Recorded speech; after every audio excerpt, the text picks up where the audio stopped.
दोस्तों, आज के इस वीडियो में हम बात करेंगे एक अजीबो-गरीब जनाजे के बारे में।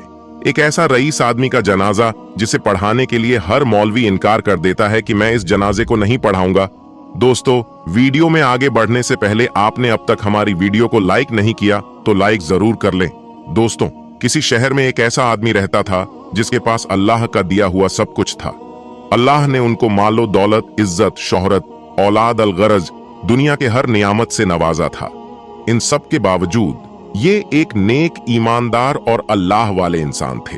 अपनी दौलत का ज्यादातर हिस्सा गरीबों, यतीमों, मिस्कीनों पर खर्च कर देते थे और हमेशा गरीबों की मदद करते थे। इस रईस का एक लौता बेटा था जो अपने बाप से बिल्कुल अलग था। रईस अपने बेटे को हमेशा समझाते रहते, बेटा, दुनिया के मालो दौलत पर कभी घमंड मत करना। दौलत अल्लाह की आजमाइश है, इसलिए बेटा इस दौलत में गरीबों, यतीमों और परेशान लोगों का हिस्सा रखा करो, क्योंकि एक दिन ऐसा आएगा कि ये दौलत इसी दुनिया में रह जाएगी और तेरे साथ जो चीज जाएगी वो सिर्फ तेरा कफन होगा। रईस का बेटा दौलत और दुनिया को ही सब कुछ समझता था। उस पर अपने बाप की बातों का कोई असर नहीं होता।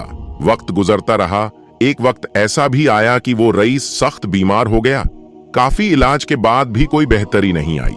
एक दिन रईस ने अपने मुंशी को बुलाया और उनको एक खत का लिफाफा दिया और कहा, मुंशी, ये खत का लिफाफा मेरे बेटे को उस वक्त देना जब मेरा जनाजा कब्रिस्तान में रखा जाए। इंतकाल से कुछ दिन पहले उन्होंने अपने बेटे को बुलाया और कहा, बेटा, मेरी एक आखिरी ख्वाहिश है, जब मैं मर जाऊं तो मुझे मेरे पुराने मोजे पहना कर दफन करना। ये मेरी आखिरी ख्वाहिश है और मुझे यकीन है मेरी आखिरी ख्वाहिश तो जरूर पूरी करेगा। बाप ने बेटे से वादा लिया। बेटे ने बाप को यकीन दिलाया कि वो उनकी ख्वाहिश जरूर पूरी करेगा। इसके बाद उस रईस आदमी का इंतकाल हो गया। रईस की लाश को गुस्ल दिया गया। कफन पहनाने के साथ बेटे ने बाप की ख्वाहिश के मुताबिक उसे पुराने मोजे पहनाए। जनाजा कब्रिस्तान में लाया गया। काफी तादाद में लोग जनाजा पढ़ने के लिए आए हुए थे। शहर का बेहतरीन मौलवी इनकी नमाज़े जनाजा पढ़ाने आया था। मगर जब मालूम हुआ कि लाश को मोजे पहनाए गए हैं तो मौलवी ने नमाज़े जनाजा पढ़ाने से इनकार कर दिया। रईस के बेटे को बुलाकर कहा, यह शरीयत के खिलाफ है। शरीयत इस बात की इजाजत नहीं देती, लिहाजा मैयत से मोजे उतारने पड़ेंगे। मगर बेटे ने मौलवी की बात मानने से साफ इनकार कर दिया।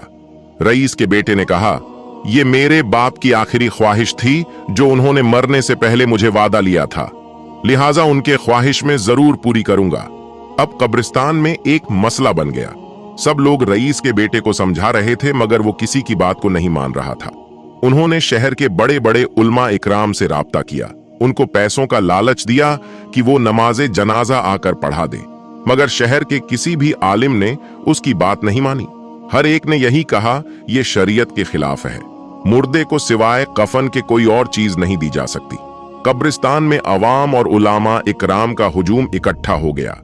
इसी हालत में रईस का मुंशी लोगों की सफों को चीरता हुआ हाजिर हुआ और उसने रईस के बेटे को अपने पास बुलाया और वो खत जो रईस ने मुंशी को दिया था और कहा था कि ये खत मेरे बेटे को उस वक्त देना जब मेरा जनाजा कब्रिस्तान में रखा जाए, तो मुंशी ने वो खत रईस के बेटे को दे दिया और कहा, ये आपके अब्बा ने मुझे दिया था और कहा था कि इसमें उनकी वसीयत है कि मैं खुद आपको उस वक्त दूं जब उनका जनाजा कब्रिस्तान में रखा हो।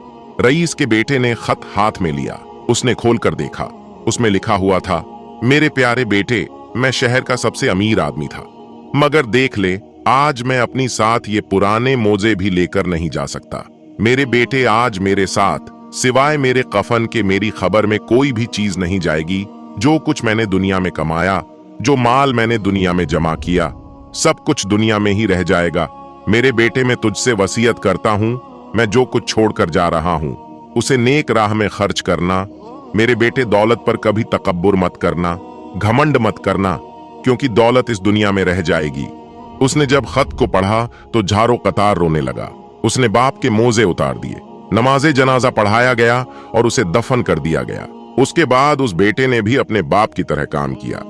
उसने अपने माल का ज्यादातर हिस्सा गरीबों, यतीमों और मिस्कीनों में खैरात कर दिया और एक अच्छी जिंदगी गुजारने लगा। दोस्तों, कुछ वाकयात, कुछ किस्से और कुछ कहानियां गुजर जाते हैं, लेकिन इंसान के लिए काफी सबक छोड़ जाते हैं। सच है कि जब इंसान मरता है तो मर ही जाता है, और सिवाय कफन के अपने साथ कब्र में कोई भी चीज लेकर नहीं जा सकता, और जो चीज हमारे साथ कब्र में जाती है वो हमारे नेक आमाल है। आखिर में अल्लाह से दुआ है, अल्लाह तबारक व तआला हम सबको नेक आमाल करने और बुराई से बचने की तौफीक अता फरमाए। तो कमेंट में आमीन जरूर लिखे, और अगर आप लोग हमारे चैनल पर नए आए हैं तो हमारे चैनल को सब्सक्राइब करके बेल आइकॉन पर क्लिक कर ले, ताकि इसी तरह की वीडियो आपको मिलती रहे। मिलेंगे एक और नई वीडियो के साथ, तब तक के लिए अल्लाह हाफिज।